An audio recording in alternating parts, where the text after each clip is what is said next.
Student classes Prayagraj की live platform में आप सभी मित्रों का एक बार फिर से स्वागत है। जैसा कि आपको पता है कि हमने आप लोगों को गणित का प्रैक्टिस सेट का 4 लेक्चर दे दिया है और बहुत लोगों की डिमांड थी कि हम आप लोगों के बीच रीजनिंग के साथ आएं।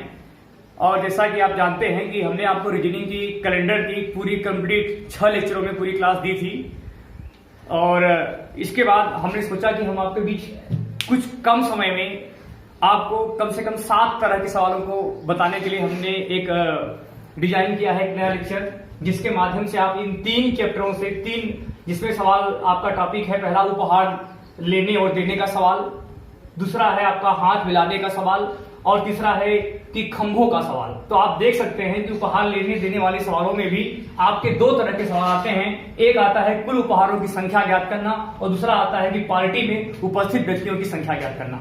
फिर देखिए हाथ मिलाने के सवाल में भी आपने देखा होगा कि विभिन्न प्रैक्टिस सेटों में आपको इस तरह के सवाल पहले भी मिल चुके होंगे। और जैसे सवाल आता है कि हाथ कितनी बार मिलाया गया। अगर मान लीजिए किसी भी पार्टी में कुछ लोग उपस्थित थे तो बताइए कि अगर हर व्यक्ति ने हर व्यक्ति से हाथ मिलाया हो तो कितनी बार हाथ मिलाया गया। या कभी कभी आ सकता है कि हाथ मिलाने की कुल संख्या दी होती है और बताइए कि पार्टी में कुल कितने लोग उपस्थित थे। इसके अलावा आपका ये सवाल जो खंभों संबंधित सवाल है, इसमें भी 3 तरह के प्रश्न आपकी परीक्षाओं में बनते हैं। एक सवाल आता है कि बताइए कि कुल तार की लंबाई क्या थी, यदि 2 खंभों के मध्य की दूरी दी गई हो और कुल खंभों की संख्या दी गई हो।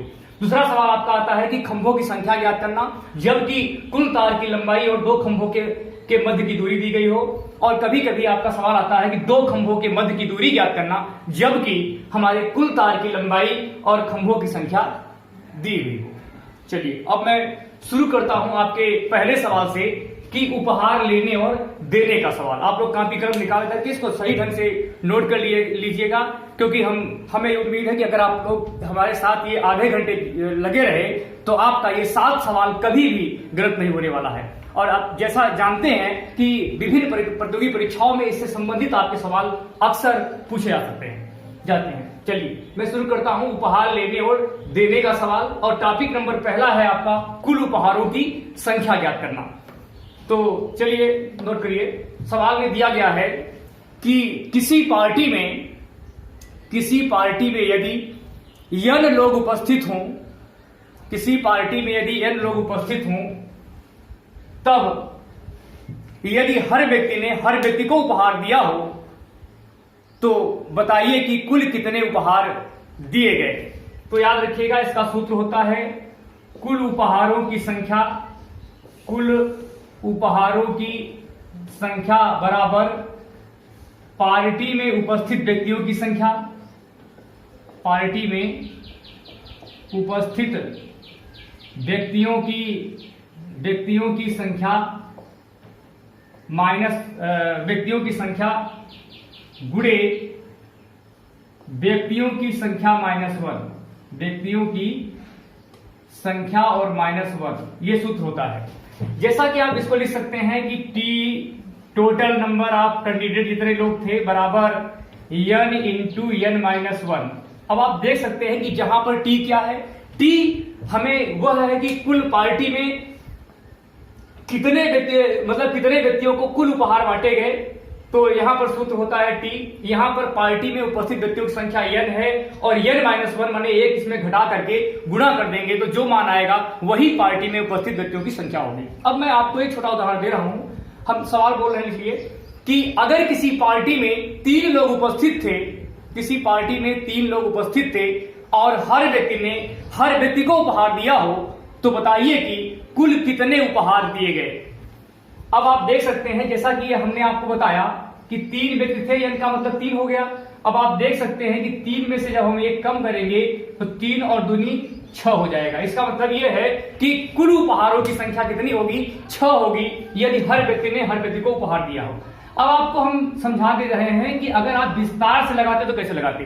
जैसे मान लीजिए कि किसी पार्टी में 3 व्यक्ति उपस्थित थे, A, B और C, और हर व्यक्ति को उपहार दिया है। इसका मतलब है कि A ने B को दिया, फिर देखिए A ने B को दिया और B ने A को दिया।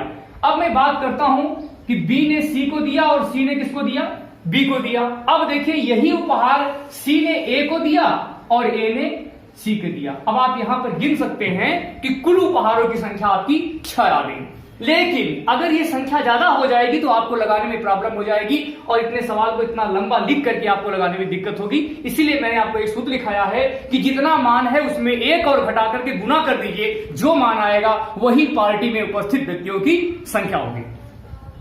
चलिए, हमें उम्मीद है कि आप लोग ये सवाल बहुत आसानी से समझ गए होंगे कि अगर पार्टी में उपस्थित व्यक्तियों की संख्या दी गई हो और कुल उपहारों की संख्या याद करनी हो तो याद रखना कि हमें जो संख्या दी गई है पार्टी में उपस्थित व्यक्तियों की वह तो रहेगी ही, उसमें एक और घटा करके हम गुना कर देंगे, जो मान आएगा वही पार्टी में उपस्थित व्यक्तियों की कुल संख्या होगी।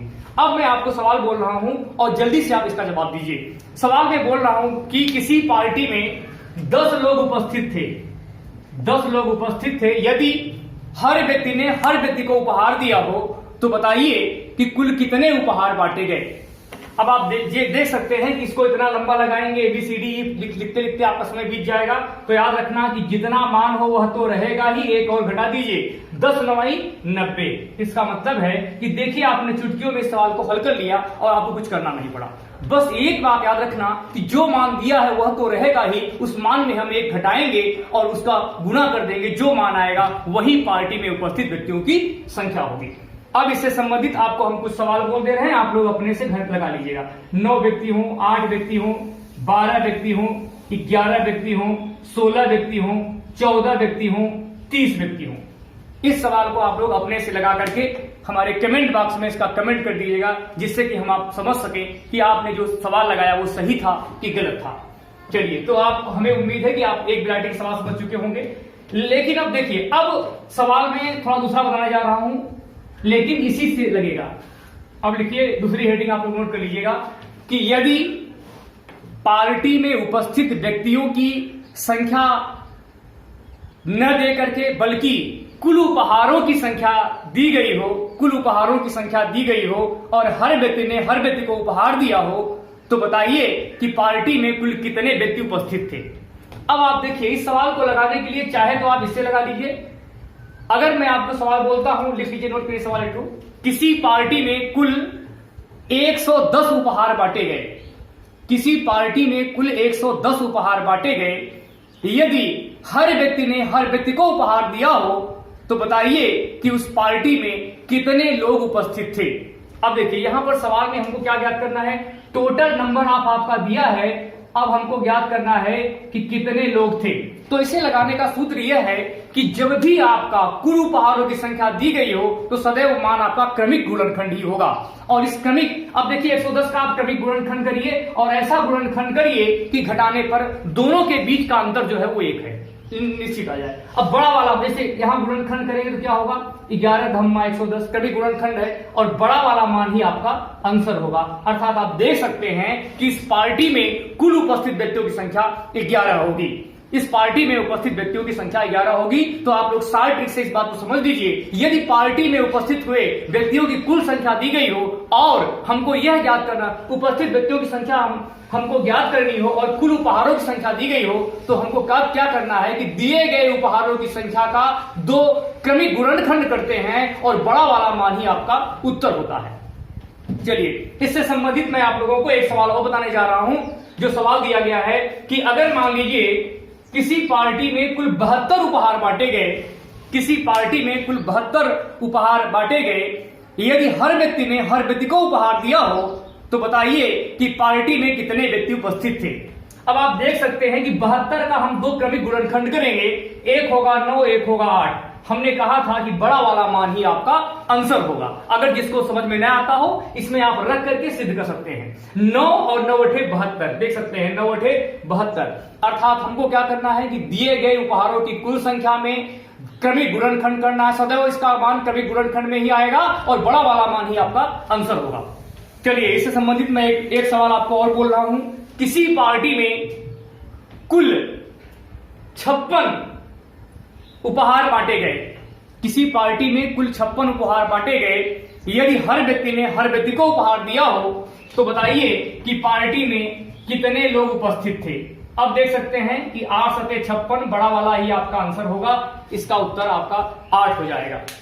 चलिए, इससे संबंधित मैं आप लोगों को कुछ सवाल बोल दे रहा हूं जिसमें कि आपका उपहारों की संख्या दी है और व्यक्तियों की संख्या हमको ज्ञात करनी है। तो आप लोग नोट कर लीजिए, उपहारों की संख्या मैं आपको दे रहा हूं 132, यहां दे रहा हूं 156, और यहां मैं दे रहा हूं आपको 30, यहां मैं आपको दे रहा हूं 90। चलिए, इन सवालों का आपको कमेंट बॉक्स में उत्तर देना है। जैसा कि आप लोग जानते हैं कि आप लोग 2 वैरायटी का सवाल बहुत ही आसानी से समझ चुके होंगे और बहुत कम समय में इसका आप जवाब दे देंगे। अब मैं थोड़ा आगे बढ़ता हूं और सवाल की तरफ आता हूं कि हाथ मिलाने का सवाल कौन सा दे रहा हूं।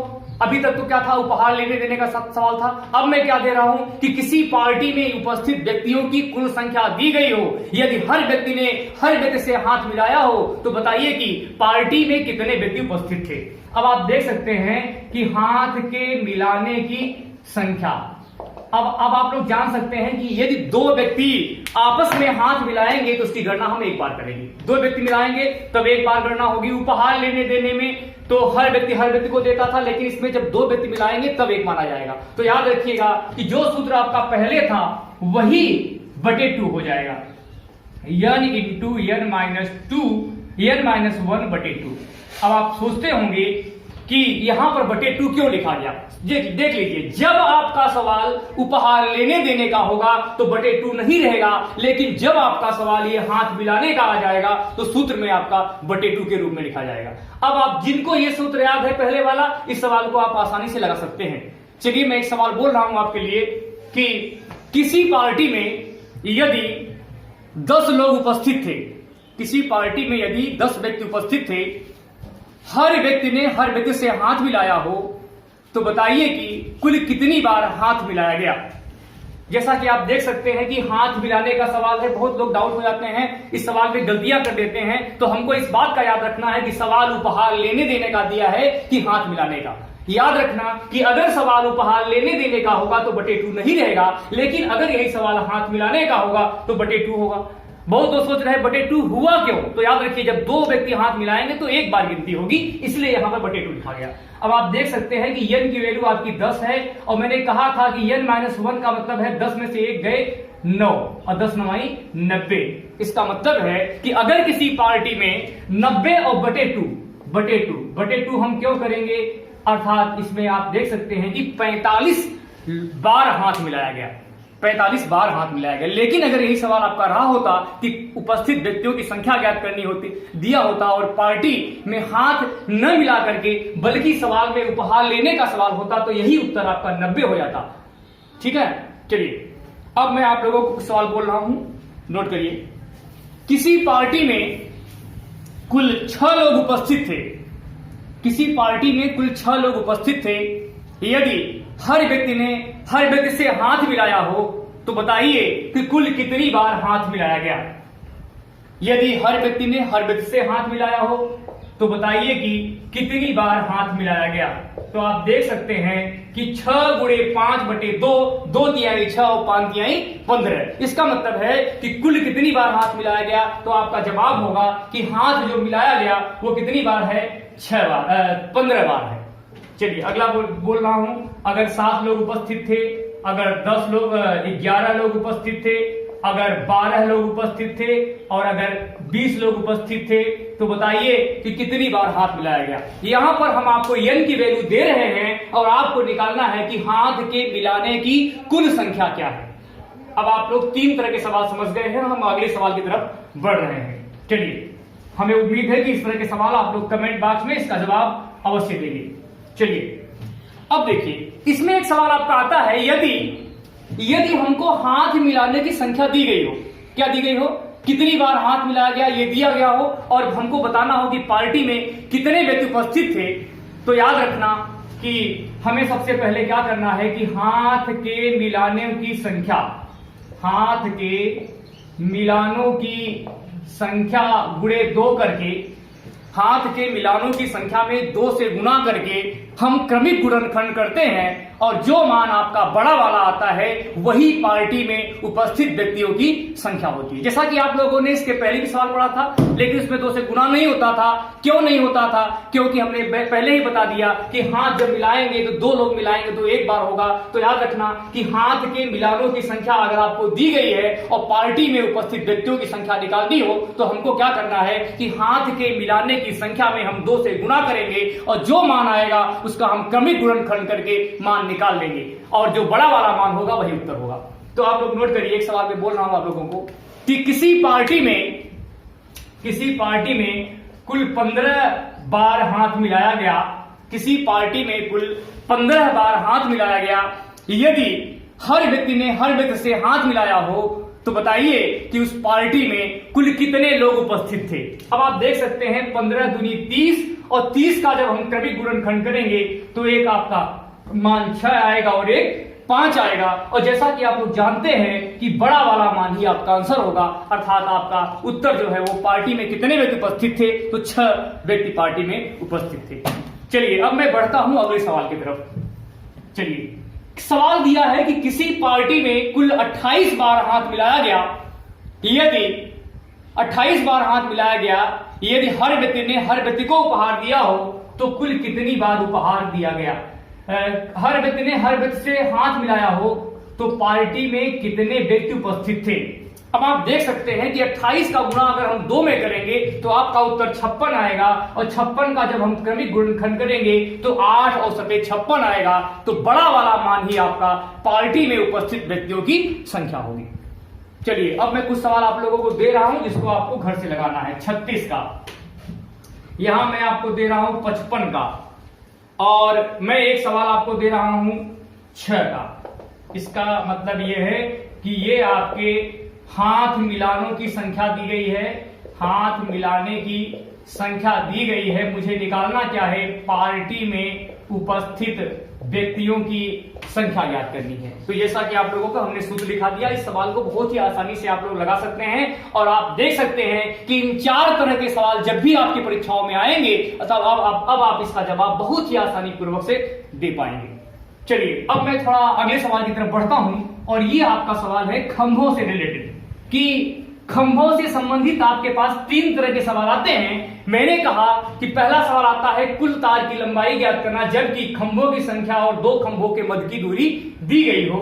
तो लिख लीजिए, यदि कुल तार की लंबाई ज्ञात करनी हो, यदि कुल तार की लंबाई ज्ञात करनी हो और तार की लंबाई ज्ञात करनी हो और खंभों की संख्या दी गई हो तथा 2 खंभों के मध्य की दूरी दी गई हो, 2 खंभों के बीच की दूरी दी गई हो, तो बताना है कि कुल कितने मीटर लंबा तार लगेगा।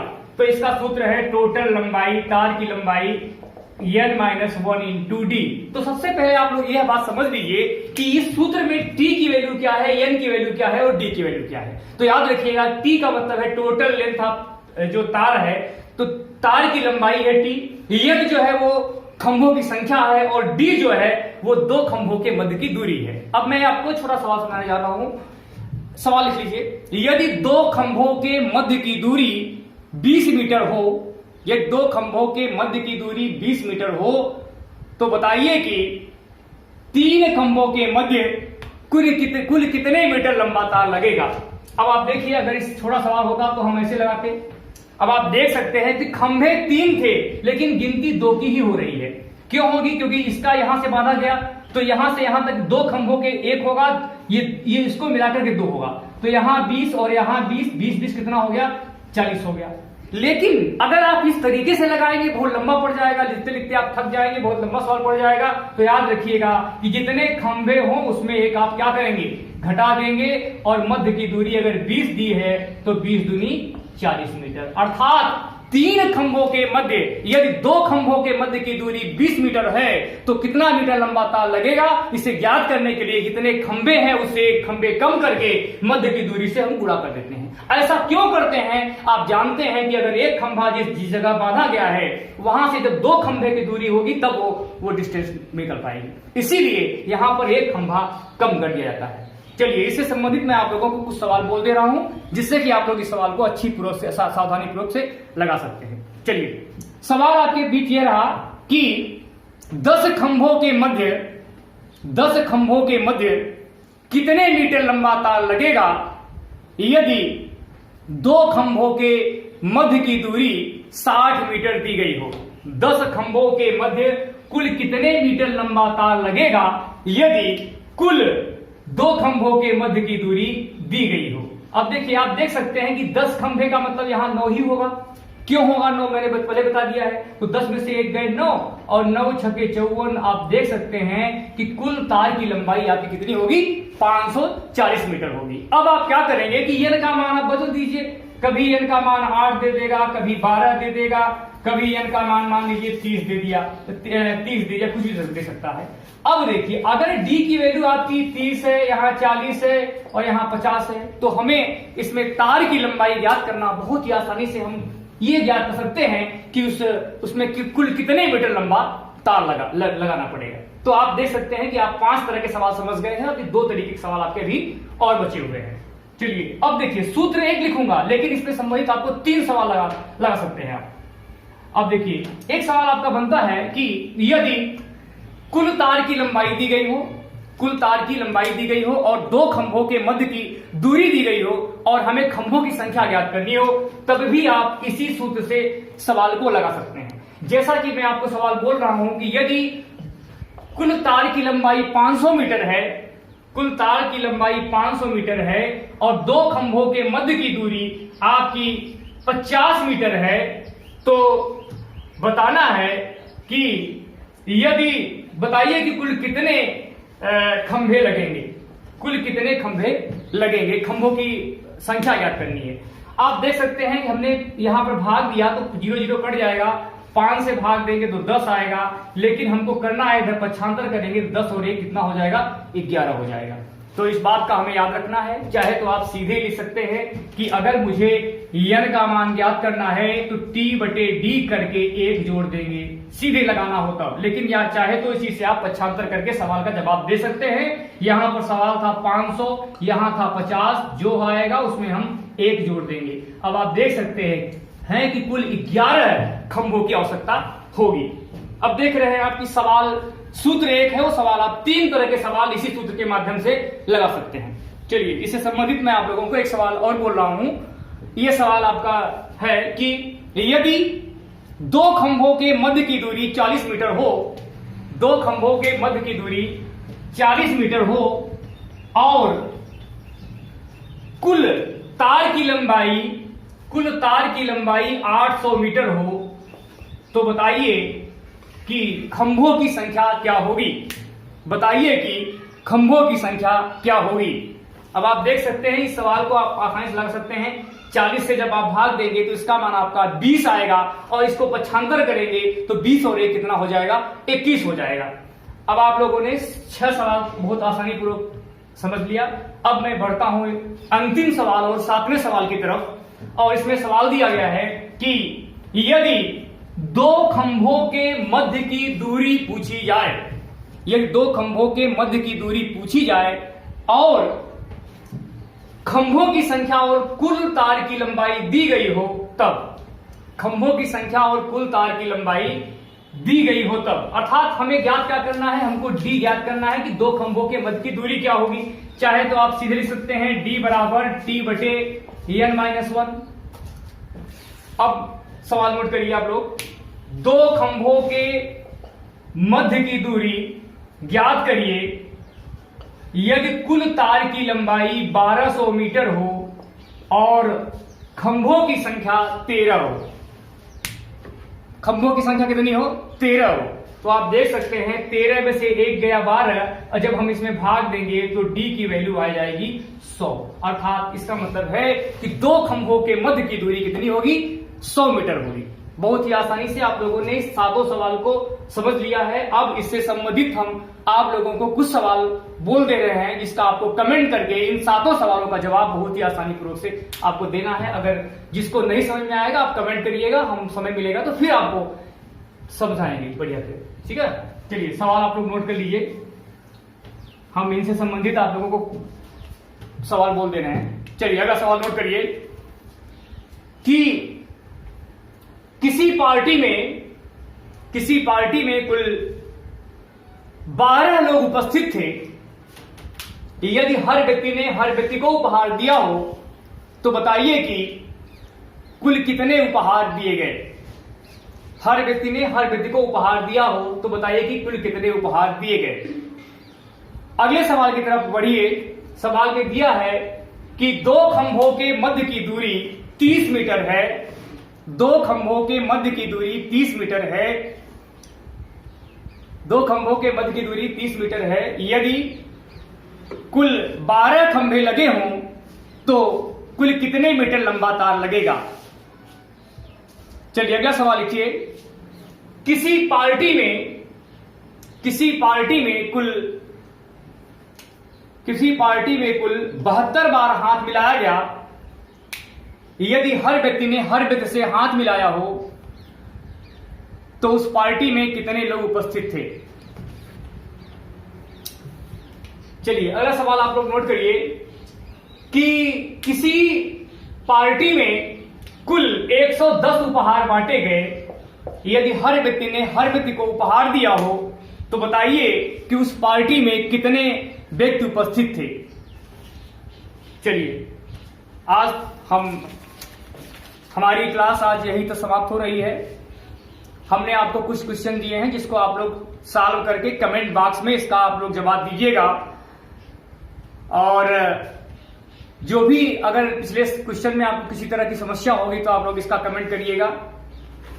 और हमारे क्लास से अगर आपको कुछ लाभ हुआ हो या आप देख सकते हो कि जो भी आपके विगत वर्षों के परीक्षाओं में जो भी सवाल आ रहे हों, आप देख सकते होंगे कि सारे सवाल आपको किसी न किसी प्रैक्टिस सेट में आपको जरूर मिलेंगे।